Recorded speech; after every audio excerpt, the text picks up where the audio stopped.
Welcome to Sports Live Media on YouTube. It's your guy Sports Live, and I have a special guest with me today.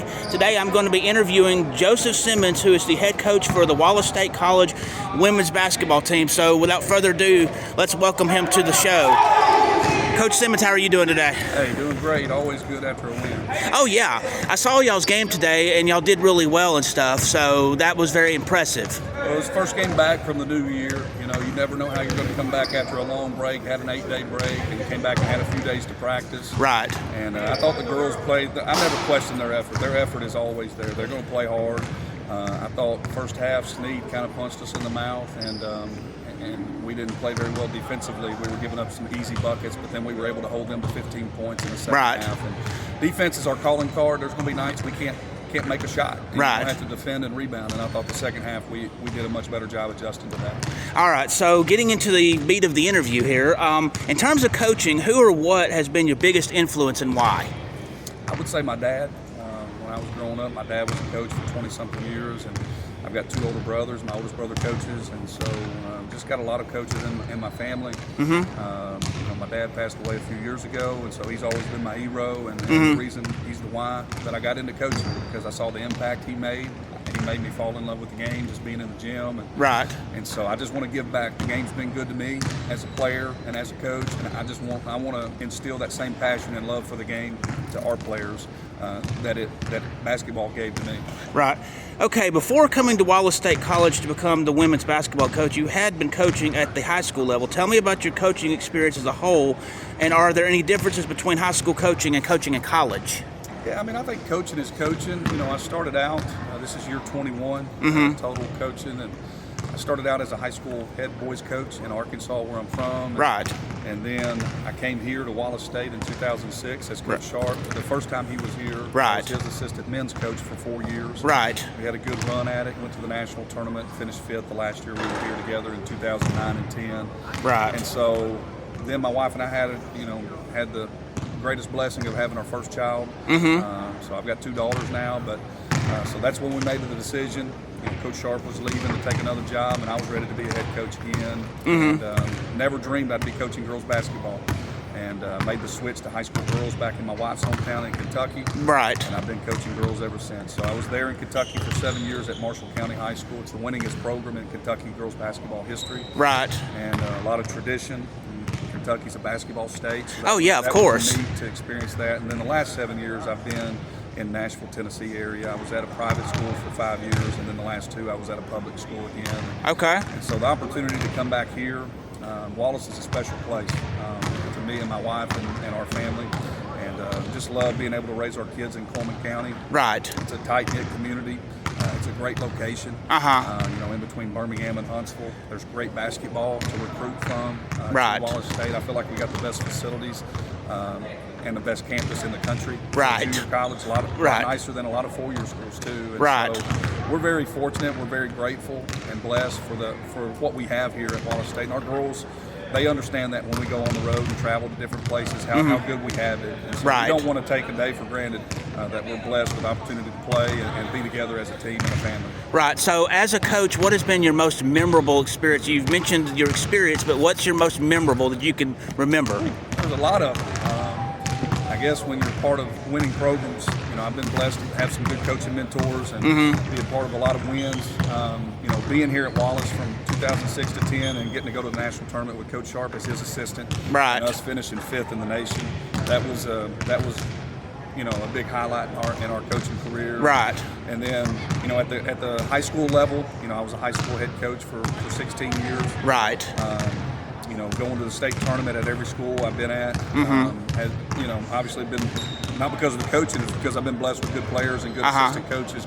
My dad always taught us to surround yourself with good people if you want to be successful. And so I've always remembered that, and I try to surround myself with the best people that are good at things I'm not good at. Right. And I don't want yes people around me. And so I've always done that with the hiring process. And then recruiting, we try to recruit the best kids. But being at the state tournament in Arkansas as a boys coach, and then in Kentucky getting to go 3 years in a row. Right. And they only have one state tournament in Kentucky. So if you win the state there, you are the best team in the state. And so right. Just to get to go was an honor.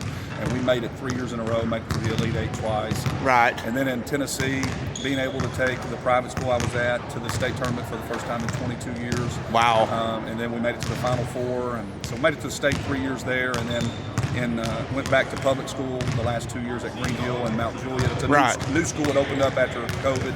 Right. And then year 3 was my first year there, year 3 of the school. And we went to the state tournament for the first time in school history, and we made it all the way to the Final Four in Tennessee in the biggest classification in 4A public school. And so it was a Cinderella run. That was probably one of the most memorable because it was not expected. Right. You know, a lot of people had buried us because our record wasn't great. We'd played a really tough schedule. Right. But our seniors refused to let us lose, and they carried us all the way to the Final Four. I was just thankful to be a part of that ride. And our best player on that team is now playing at Samford. So you know, I'm blessed to get to go down there and watch her compete at Samford University. And so, you know, there's a lot of good memories. You know, obviously you remember the wins. I remember probably the losses more than the wins, to be honest with you, because you just second guess and try to think about what you could have done different. But I think the older I get, now that I've lost both parents and I've got 2 daughters of my own and a wife, and I think the relationships are what I value the most now as a coach. Right. I didn't probably do that early on in my coaching career, and so it's about the relationships. The wins are great, but I want to see what these girls are doing in 5, 10, 15, 20 years from now, and I'll know if I had an impact in a positive way on their life. All right. Coaching is done differently when preparing for your season and on game day. So walk me through how you prepare for the season ahead of time, and then what do you do differently to get your team ready to play on game day?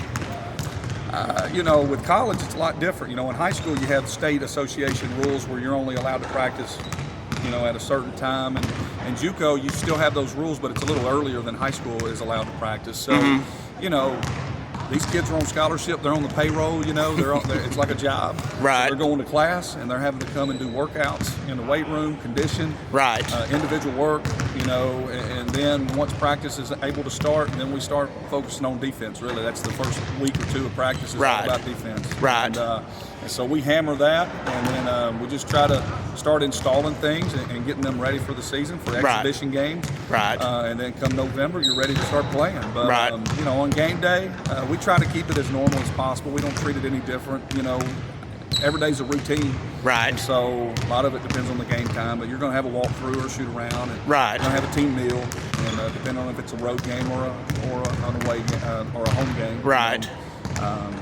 You know, sometimes the further trips you got to leave a little earlier, so that's not always fun, and you get back later too. But you know, just trying to keep the girls loose and confident, and just know that they know what we're doing. The hay's in the barn. You know, they've been prepared. You know, just go out there and do what you do. Nobody has to be a hero. Nobody has to go outside of their skill set and try to do something that they haven't done all year. And so really the preseason is about getting them comfortable playing together, because it's the first time a lot of them have played together. And so then once the season gets going, we're just trying to fine tune and keep people healthy. And keep them confident. You know, we're going to go through the ups and downs. It's a long season. It's a grind. And so just keeping them mentally fresh, physically fresh, and just keeping them together, because you don't get these days back. You know, and they need to appreciate it and understand that one day the ball will quit bouncing on their career. And you know, you're going to remember what kind of teammate you were, what kind of teammates you had, and the impact you made on each other. You're going to have friends for life, you know, in this game of basketball. So, yeah, we just try to keep it low-key. We don't try to make it any different. You know, it's basketball, so we just try to keep it, you know, they know what they're doing. They're here.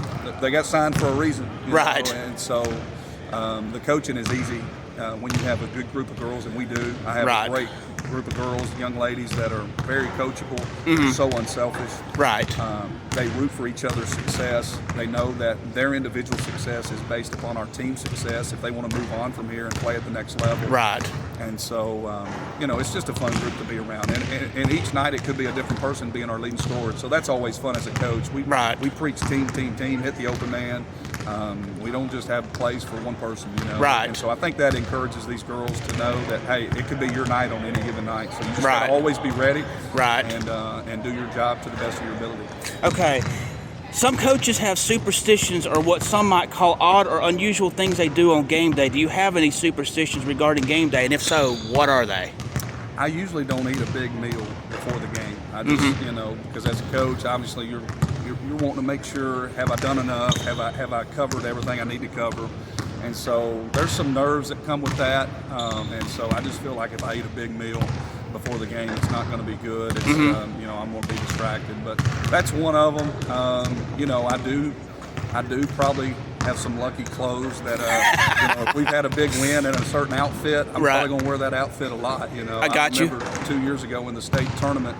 Well, actually, once we started postseason, district tournament, inter-region tournament, and sub-state and state. Right. I think I wore the same coat, sports jacket, and dress clothes every game. And did it work? And it worked. It led us all the way to the Final Four. So that team was loaded. They had 4 D1s and 6'5" girl playing at NC State. So we maxed out our talent there. But that was one of the superstitions, as I'm just going to keep wearing the same outfit as long as we kept winning. So, do you have that here?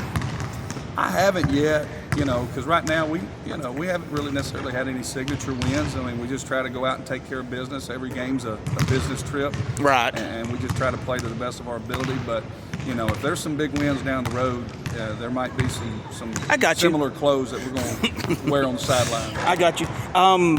It's almost the halfway point in your season as coach. For the remainder of the season, what are your expectations for your team going forward? Just want to keep getting better every day. You know, we right now we've just been in non-conference games. Our conference season starts next week, January the 9th, against Calhoun, which is one of the teams competing for the championship this year.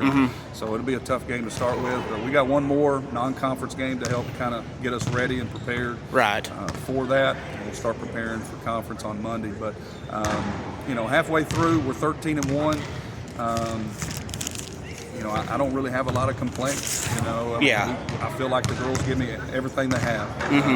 They're not perfect. They know they're going to make mistakes, but man, they just give me their best, and they root for one another, and so it's been good. And you know, obviously the real season starts next week, so I'm sure there's going to be a lot of ups and downs, a lot of adversity that we face, and as the head coach, I've got to make sure that I stay mentally focused and understand the big picture and keep the main thing, so that these girls understand it's a game. It's not the end of the world. You know, if we lose a game, but obviously they're keeping score, we're going to try to win. And so, you know, we just take it one game at a time. We don't want to get too high or too low during the season, because it is a grind. It can wear you down if you let it. So you gotta get your rest. You gotta take care of your bodies. And you just got to make sure you approach every game as the biggest game on your schedule. So that's kind of how we approach it. We don't look at one opponent over the other and say this is a bigger game because of who it is. Every game's the biggest game. And, I got you. And that's the way we approach it, and kind of keep that mindset so the kids don't ever not respect their opponent, no matter who it is. Okay, my last question, and I ask every coach this question. If you can give words of encouragement to up-and-coming basketball players as part of your personal legacy, what would you tell them? I don't know about a legacy, but I would just say just live in the moment. You know, live in the moment. I tell the girls all the time, I would trade places with them in a heartbeat right now if I could. I would trade the whistle and let them blow it and yell at me and tell me to run sprints if it meant I got to play another game of basketball. And I don't miss the school part, but I do miss the playing. As a competitor, this is the only way now I can give back to the game. But so I would just say enjoy the moment. Don't compare yourself. I think comparison is the thief of your joy in playing. No two players are the same. And I think a lot of times these kids nowadays, especially with social media, we didn't have that growing up, thank goodness. And so we got to be kids, and I think these kids have to grow up way too fast now, and everybody's all about the scholarships. And you know, if you're good enough, there's no hidden gems anymore. If you're good enough, people are going to find you. As long as you put in the work. It's all about the preparation, and so we've got good players, but they were good before they came here. And we're just getting to reap the benefits from all the work they've put in behind closed doors when nobody was watching. So I would just say, enjoy the moment. These days are precious. You know, you don't get to play basketball the rest of your life. You don't take it for granted, because it can be, you know, one of our best players this year as a freshman tore ACL in the preseason. You know, now she's out for the season. So you know, you never know, and so you want to make sure you appreciate it while you've got the opportunity. And then, like I said, just prepare. Just be prepared. Do everything you can in your capability. People will see you if you have the desire to go play at the next level. But then just love each other. Love your teammates. You know, I remember a lot of the wins when I was in high school and college, but I remember the bus rides. I remember the team meals. I remember the locker room. I remember all those other things that had nothing to do with the game. And that's what we want these kids to experience, that.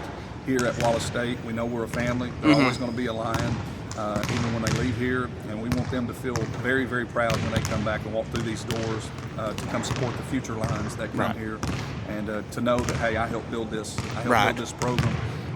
And so it's a special place. We got a special team, and I'm excited to see what the future holds for this team. And we're going to take it day by day, because I'm going to appreciate them, because we got 4 sophomores that won't be here next year. So I'm going to enjoy coaching them and love on them, and see if we can help them reach their goals of moving on to the next level too. And try to win a few games along the way. So thank you for taking the time to chat with me today. It's been a real good conversation, and I really thank you for your time today. I appreciate it. Always up to talk about basketball in our program at Wallace State, and anytime. Appreciate you taking the time to talk to me. Not a problem. Thank you. Yeah, thank you. And that was Coach Simmons, Joseph Simmons, the coach for the Wallace State College women's basketball team. Thank you for listening to this special interview. If you will, please hit the like button. Please hit the subscribe button. Please hit the notification bell so you can be made aware when I'm doing these special interviews, when I have sports education videos, when I have sports action videos, when I broadcast live, or when I have breaking news in the sports world. Thank you, and have a wonderful day.